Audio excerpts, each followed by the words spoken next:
Yeah, and I noticed one thing about you as well is that you've had a longer layoff, and I was talking to your dad about it, and he's like, overtraining's a myth. That's what he said to me. He was like, I interpret it as people just train wrong. They work through stuff and they hurt themselves.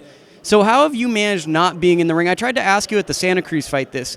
How have you managed being out of the ring for so long and just stayed in the tremendous shape? Yeah, it's been tough. I mean, I'm not gonna sit here on camera and say that yeah, I train all day every day and I do it and it's easy. I do it every day, but there are the days where I'm kind of like, oh, whatever. But you know what?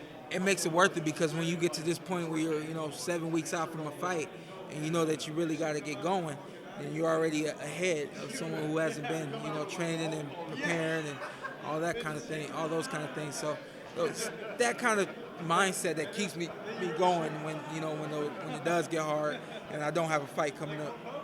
Not to get too philosophical, but what was the journey like? You beat Adrien Broner.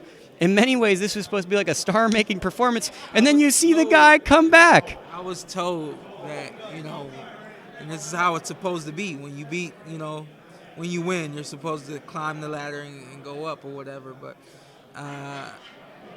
they didn't forget about me.